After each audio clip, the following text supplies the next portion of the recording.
Ini 10 kejujuran pahit kalau kita mau membentuk badan yang ideal dan juga sehat. Ideal artinya adalah kita nggak buncit. Yang awalnya, teman-teman bisa lihat di layar ya, itu ada banyak banget list kadar lemak laki-laki, 40%, 35, 25 gitu ya. Dan kita mau mencapai di kadar lemak yang ideal tadi ya, yang awalnya dari gua gini, 30% kadar lemaknya, perutnya buncit, kita turunin ke kadar lemak 15% kayak gini ya. Kayak klien gua ini, yang gua coaching langsung, selama 4 bulan, dia dari obesitas, gua coaching selama 4 bulanan, beliau di Amerika gitu ya, dan umurnya udah hampir 50-an. Gua di Jakarta berhasil turun sebanyak 15 kilo, dan lingkar perutnya itu drastis banget turunnya, perut buncitnya langsung rata ke kadar lemak 20%. Ataupun buat yang perempuan itu sebulan aja turun hampir 5 kilo, dan lingkar perutnya turun sebanyak 19 cm. Nah, kenyataan yang paling pertama, yang paling pahit, ini gue selalu pegang supaya gue bisa tetap stress free hidupnya. Kita harus fokus kepada progres diri kita sendiri dibandingkan dengan diri kita sebelumnya, bukan dengan orang lain. Jadi misalnya kalau kita lagi ngelihat orang lain badannya kok cepet banget turunnya, kita jangan cenderungnya itu responnya nyinyir, oke? Atau negatif. Kita sebaiknya ya ambil pelajaran apa yang bisa kita ambil dari orang itu, oke? Yang kedua yaitu adalah teman-teman harus paham bahwa perut buncit itu adalah keadaan yang gak sehat. Kalau kita punya perut buncit itu adalah salah satu penyakit karena visceral fatnya pasti tinggi dan juga resiko serangan jantung, stroke itu bakalan naik resikonya. Kalau lingkar perut kita itu di atas 90 cm, kalau buat laki-laki itu sudah termasuk dalam metabolic syndrome. Ya kalau perempuan di atas 80 cm. Yang ketiga, ini ada kaitannya sama nomor 2. Ini bakal memberikan teman-teman motivasi untuk mulai dari sekarang. Itu kita wajib untuk ngejaga kesehatan kita selagi kita punya kesehatan itu. Gue sempet nanganin klien ya, dia umurnya udah 68 tahun, sekarang 69, kena serangan jantung 2 kali, dan gue coaching selama 6 bulanan, itu badannya berubah drastis. Yang awal obesitas, sekarang udah turun 14 kilo, dan juga lingkar perutnya 28 cm ya. Teman-teman bisa lihat, yang awalnya hasil labnya itu gula darahnya tinggi, prediabetes, triglycerida yang awalnya tinggi, lemak dalam darahnya itu turun, HDL-nya naik, tenaganya balik seperti mahasiswa. Karena apa? Karena kalau misalnya kita udah kena serangan jantung, syukur-syukur kita masih hidup, Pak. Kalau misalnya kita ada penyumbatan yang banyak gitu penyumbatannya, itu bayar lagi ring jantung, Pak. 80 juta sampai 100 juta. Belum lagi misalnya kita kena bypass ratusan juta. Jadi dibandingkan kita misalnya di ujung-ujung bayar yang ratusan juta itu, mending kita dari sekarang ubah dulu kesehatan kita jadi sehat dulu, berat badannya diturunin, otomatis nanti kita apa? Resiko kita penyumbatan itu lebih sedikit, Pak. Kita mau mulai dari sekarang. Yang nomor 4, ini sama sekali nggak boleh di skip, yaitu adalah protein hewani.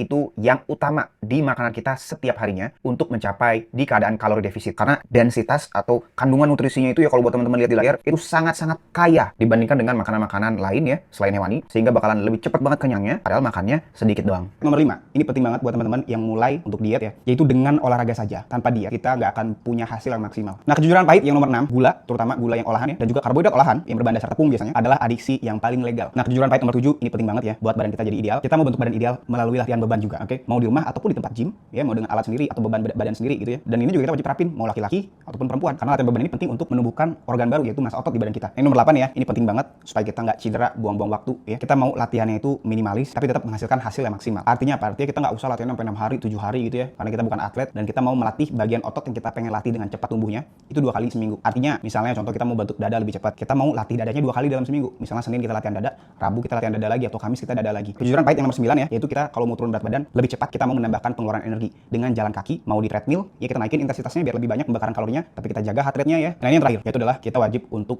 tidur yang cukup. Oke, ini pahit banget memang, nggak bisa semua orang. Kalau misalnya teman-teman butuh coach atau mentor, gue bakalan bantu mentoring langsung, teman-teman bisa langsung daftar aja di link di deskripsi atau di link di kolom komen.